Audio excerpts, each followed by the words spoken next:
Many men are on the internet Googling what to do about their sexless marriage, and we're left scratching our heads thinking, how did we get here?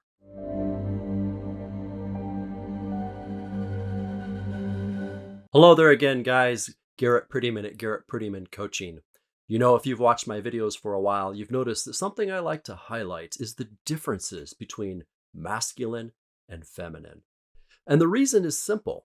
There is an erotic polarity of attraction that builds between those two forces.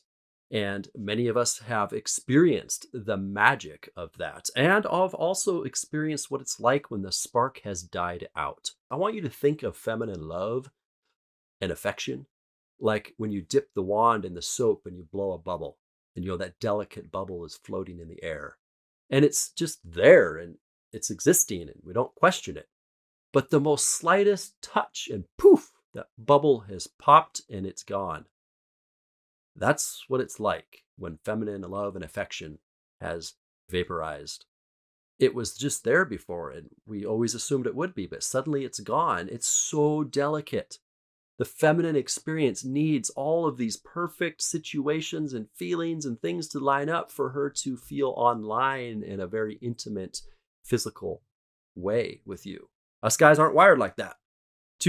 For us to imagine living life not always wanting and able and ready to connect, share experience, and feel a physical desire is impossible because it's as natural to us as breathing, feeling hunger, getting thirsty, needing to sleep, and wanting to be physically connected intimately. It's all the same with us, always online. It never goes away. It may dim down. There might be some days we're not really feeling as sexy, but it's always there and on. Women don't have that. It comes to them at moments, and then it goes sometimes. I want to give full credit to Corey Wayne for the illustration I'm about to give you. And that is, think of women as cats and think of men as dogs. If you've had either of those as pets, you will know there is a big difference between those two animals. And so with the dog, he's pretty straightforward. Whoever pets him, he's pretty loyal to that person. He doesn't question what's going on, and he's quick to just be your close friend as long as he's getting pets and treats. So with the cats, they live life on their own terms based on how they're feeling. Sometimes they want to come up to you and they'll wrap their tail around your leg and purr and want to be petted. Other times they don't want to have anything to do with you. They're hanging out in the corner over there. Some days they like sitting in the sun. Some days they want to chase their little mouse toy. Some days they stay outside and won't even come in the house. So there's a difference. The cats have an emotional attunement that they're operating from. And so when it comes to women, you have to think about them like a cat. You can't chase after them to have one. You have to let them come and on their own terms be who they are, and sometimes they go, sometimes they want to be petted, sometimes they don't, sometimes they're purring, sometimes they're not. It has nothing to do with you. It's just the cat being a cat. Now, you can bond with a cat. People have pet cats all the time, but the bonding experience is very different between bonding with a dog versus bonding with a cat. We see dogs and we call them man's best friend because of their loyalty. It doesn't matter how you treated them that day. They still meet you with a smile and their tail is wagging and they're ready to start fresh. Where cats, they kind of remember how you were yesterday and they're a little suspicious about what you're up to today. You can still bond with them, but it's on their terms. Esther Perel has brought up the point before that feminine love is largely narcissistic because it looks at the person that it wants to love and it goes, what am I going to get from this? Am I going to get commitment? Am I going to get safety? Am I going to get appreciation? Will I be understood? What is the thing that I'm going to get from you? And it's like until the feminine experiences those things, and once she decides, are these the things I want to experience? You're pretty much on the outside of love. It is not available to you. We've all met women where we're like, we just didn't click. I'm not sure why. I thought she was beautiful and I wanted to share experiences with her. And she's like, no, thank you.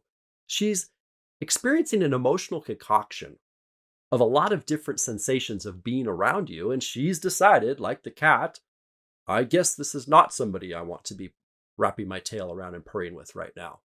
The dog is left standing with the toy in his mouth and his tail wagging, thinking, what have I done wrong? So these are common dynamics that men and women are constantly doing. Now, there's nothing wrong with the cat. It's how the cat is. There's nothing wrong with women. It's just how they are. When we can understand this, we can stop trying to judge it, fix it, figure it out. Now, I know what some of you are thinking right now.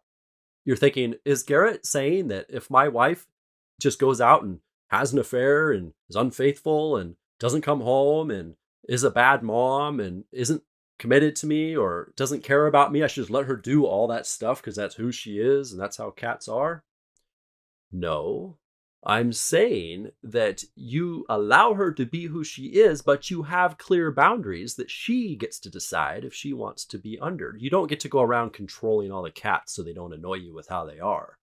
But you can be a man where she clearly knows that your commitment, your emotional availability, your protection, your safety, your financial support is only available to a woman who keeps herself within certain boundaries. And that if she decides to step over those, boom, those are no longer available to her from you. As a high value man, you know what you deserve. And if it's communicated clearly, calmly, not in a place of trying to control because of insecurity, she's going to think twice before she does some things because she knows that you are a strong man of boundaries. So if your wife is crossing those lines, it's not that you need to make her stop crossing them. It's that you need to get clear on what you reel in and what you take off the table out of self-respect when somebody is a certain way. Think of feminine energy like water flowing everywhere until somebody erects a boundary. The water will keep flowing. It's either going to be your boundary or the neighbor's boundary or her boss's boundary. She's going to hit boundaries eventually. So we don't just let the feminine energy go without any resistance. Your clarity of boundaries is that what makes her feel safe. She's not going to like it. She's probably going to complain about them. But that is the border to where she will go so that you can both have a life that stays within a safe container. If you're a man who's serious about getting deeper into those issues that surface up in you when the woman is being the cat, insecurities, desperation, neediness, all the repressed sexual intimacy that you're wanting to express, like where's the outlet? How do I manage this? How do I create an environment where this can be fulfilled? Then you should reach out. I coach men on this every day, on uncovering and making super simple the things that we thought were complicated. We as men do overthink things a lot. It's not some crazy hard to understand concept that's preventing the life you want. There's some very basic foundational things I help you get clear on that make you feel like you're standing back on your feet and that you can confidently create situations and the relationships that you want. All right, take care, guys.